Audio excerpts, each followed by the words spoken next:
자, 5월 26일 수요일 시장에서는 진 시스템과 제주맥주 두 개 종목이 동시에 상장합니다.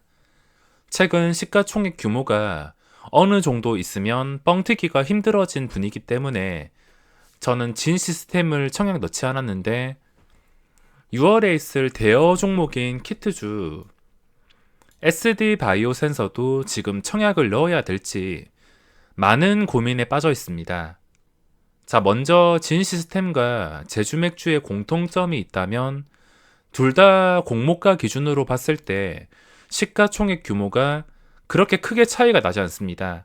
1000억 중반 정도라 생각하시면 되는데 시가총액 규모가 둘 다 비슷한 상황이며 예전에 분위기 좋을 때는 1000억대 종목이 정말 가벼운 수준이라서 아무렇지 않게 뻥튀기가 되었는데 요즘은 1000억만 넘어도 뻥튀기 시키기 버거운 모습을 쉽게 확인할 수 있습니다.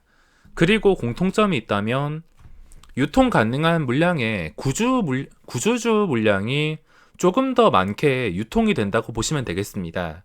저는 개인적으로 구주주 물량이 섞여 있는 것은 그렇게 나쁘지 않다 생각하는데 이 구주주 물량이 이런 공모주주 물량보다 더 많이 유통이 되는 종목들은 그렇게 좋아하지 않습니다. 이런 종목들이 오르기 위해서는 엄청난 거래량이 발생해서 최근에 샘시 NS처럼 엄청난 거래대금 첫날에 시장에서 주목을 받을 만한 이때도 첫날, 둘째 날 코스닥에서 거래대금 1이 나왔습니다.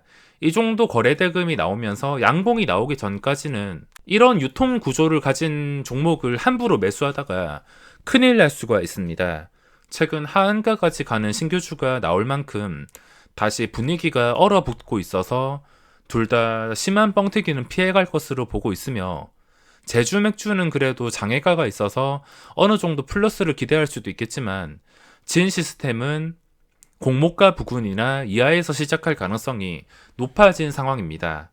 유통 가능한 물량이 41%. 공모가에 시작을 한다면 이게 공모가 기준으로 시가총액이 약 1,400억 정도가 됩니다. 아마 처음 출발할 때는 제주맥주 쪽으로 시선이 쏠려가지고 시작할 가능성이 높은 게 저는 함부로 처음부터 들어가진 않겠지만 공모가가 3,200원입니다.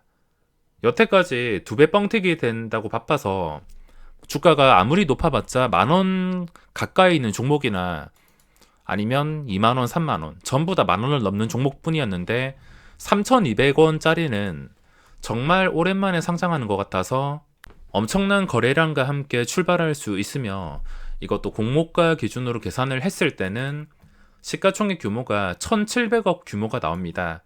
유통 가능한 물량은 이것도 마찬가지로 구주주 물량이 공모주주 물량보다 훨씬 더 많이 유통되는 것을 확인할 수 있습니다.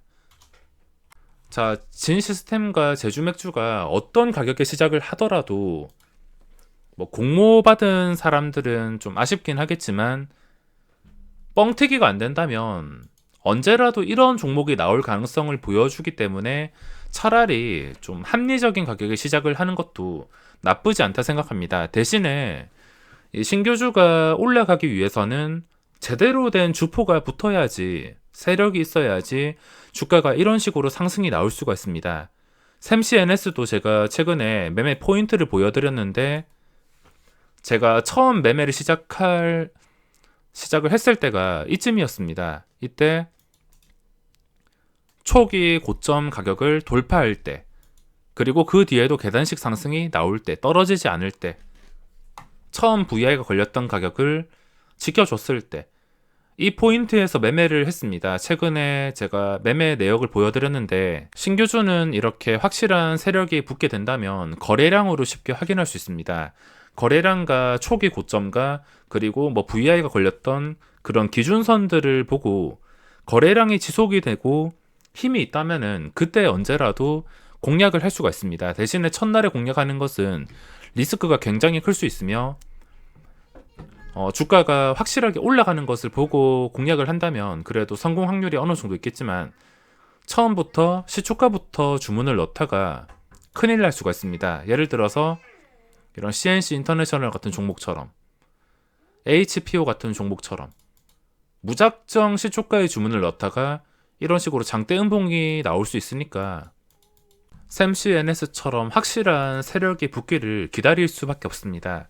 붙지 않고서 다른 종목처럼 내려간다면 당연히 매매해야 될 이유는 없습니다. 보시다시피 시초가에 넣게 되면은 이게 상승할지 하락할지 그거를 맞추는 것은 불가능하며 도박과 같다고 생각하시면 됩니다. 세력이 들어올지 들어오지 않을지 저도 그것까지는 알 수가 없으며 들어오게 된다면 거래량 느낌과 그리고 중요한 자리 고점을 다시 회복해 주려는 의지를 확인할 수 있기 때문에 이 종목들에서 세력이 들어올지 아니면 HPO처럼 그냥 끝까지 하락할지 어떻게 될지는 알 수는 없지만 그냥 샘CNS처럼 합리적인 가격에 시작한 다음에 이런 식으로 거래량이 유지가 된다면 그때 언제라도 공략을 할 수가 있습니다. 그리고 주의를 하셔야 될 것은 최근에 삼성 SNC가 하한가에서 마감을 했습니다. 첫날 하한가도 아니고 둘째 날 하한가는 최근에 기억이 없는 것 같은데 보시다시피 11,000원짜리가 22,000원에 뻥튀기가 되면서 시작을 했습니다. 하한가가 나왔는데 앞으로 2배 뻥튀기 되는 종목을 더 고점에서 매수하는 것은 조심하셔야 됩니다. 공모받은 물량을 2배 뻥튀기 시켜준다면 좋다고 생각하고 수익을 챙겨야 되는데 신규 진입으로 그 이상에서 들어가는 것은 굉장히 위험할 수 있습니다. 물론 이 종목을 이런 구간에서 들어간 사람들은 초대박이 났겠지만 무턱대고 고점에 잡은 사람들 그리고 떨어지는 칼날을 받은 사람들은 엄청난 손실을 입었을 것이며 최근에 시작하신 분들은 잘 모르시겠지만 이렇게 2배 뻥튀기 된 종목이 끝까지 올라가는 경우는 거의 없었습니다. 확률로 따진다면 한 5% 이하 100개 중에 5개도 안 될 만큼 예전에는 뻥튀기 됐다 하면은 모든 종목들이 단기간에 반토막 나기 바빴습니다. 정말 심하면은 일주일 이내 반토막이 나는 종목이 있었으며 현재 과열 분위기가 식고 나서 위협적인 하락이 나올 만큼 2배 뻥튀기 된 종목은 신규 진입으로 그 종목이 아무리 좋아 보인다 하더라도 신규 진입으로는 자제하시는 게 좋을 것 같습니다. 저도 첫날에 상한가 간 다음에 제가 이날 상한가 간 날 장 마감하고 리뷰를 해드릴 때 이 종목은 아예 쳐다도 안 보겠다고 말씀을 드렸는데 어느 정도 떨어질 것 같다는 느낌을 받긴 했지만 이렇게까지 무자비하게 떨어질 줄은 상상도 못했습니다. 아무튼 신규주는 가장 좋은 그림이 좀 합리적인 가격에 뻥튀기 안 되고 시작해서 첫날에 거래량이 붙으면서 중요한 자리와 양봉을 유지해 주는 게 가장 중요합니다. 이런 그림이 나올 때만 공략을 해볼 만하지 그 외에 여러 가지 상황이 있는데 그 외에 들어가게 된다면 도박과 다를 게 없는 엄청난 리스크를 가지고 매매를 하는 것이기 때문에 확실한 조건이 갖추어졌을 때만 매매를 할 수가 있습니다. 자, 그리고 6월에 있을 여러 가지 종목들 이것도 기관의 수요 예측이 나와봐야지 그때 확실하게 판단을 할 수 있겠지만 SD 바이오 센서 시가총액 규모가 거의 10조 원입니다. 이런 대여 종목들은 항상 기대가 될 수밖에 없는데 여태껏 상장한 종목과 다른 점이 있어서 일단은 체크를 해봐야 될 것 같고 먼저 ADM 코리아 이거는 당연히 청약을 넣을 것 같습니다. 기관의 수요 예측이 대박이 났고 상단에 확정이 되었다 하더라도 당연히 이거는 넣을 계획입니다. 뻥튀기가 안 된다 하더라도 공모가 근처에서 시작한다 하더라도 손해볼 것은 거의 없기 때문에 기관의 수요 예측이 저렇게 강하다면 당연히 넣어볼 만하다 생각합니다. 이런 종목들은 수익이 나든 손실이 나든 어차피 공모주 분위기가 이랬다가 저랬다가 다시 좋아지기 때문에 그냥 할 것 꾸준히 하면 된다 생각하시면 되는데 ADM 코리아 같은 건 당연히 넣을 것이고 좀 시가총액 규모가 점점 커지는 종목들은 기관의 수요 예측과 둘째 날까지 개인의 경쟁률 분위기를 보고서 결정을 해야 될 것 같습니다. 그리고 6월 중순쯤에 SD 바이오 센서 이것도 기관의 수요 예측이 나와봐야지 알겠지만 만약에 수요 예측 대박 나서 공모가 상단에 확정이 된다 하더라도 85,000원 정도라 생각하더라도 현재 장외 가격이 85,000원과 그렇게 차이가 나지 않습니다. SKI 테크놀로지까지는 분위기가 워낙 좋았고 그 전에 전부 다 공모주로 대박이 나다 보니까 바이오 사이언스, 그 전에도 바이오팜, 빅히트 이런 것들이 모조리 대박나고 장외 가격에서 꽤나 높은 가격을 형성했기 때문에 그런 식으로 따상까지 가능할 수가 있었지만, 이거는 만약에 수요 예측이 정말 좋아서 85,000원에 결정이 된다 하더라도 기껏 해야지 지금 장외 가격이 20%좀 넘게 형성이 되어 있는데, 이게 개인의 청약이 끝나고 나서 가격이 더 떨어질 수도 있기 때문에 떨어지면 떨어졌지 오르는 경우는 거의 없습니다. 차이가 거의 없는 상태에서 유통 가능한 물량이라도 SKI 테크놀로지, SK 바이오팜, 빅히트, 카카오 게임즈 그냥 공모주주만이 유통이 가능하다면 이런 식으로 SKI 테크놀로지 보시면 다른 초대형주들도 똑같았습니다. 공모주주만 유통이 되는 게 아니라 지금 유통 구조 봤을 때 저는 초대형주가 이런 유통 구조를 가진 종목은 그렇게 좋아하지 않습니다.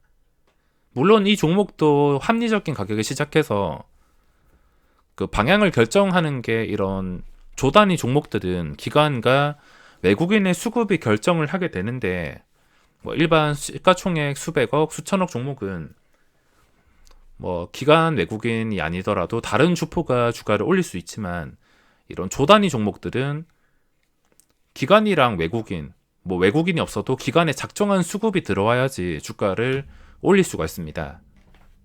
기관이 거래량을 동반해서 아주 작정하고 쓸어 담는다면 모르겠지만 저는 이런 유통 구조를 굉장히 좋아하지 않습니다. 기존 주주랑 공모주주, 이게 뒤바뀌면 모르겠는데 공모주주가 21%고 기존 주주가 12% 이러면 모르겠는데 거의 2배 가까이 되는 것을 확인할 수 있습니다.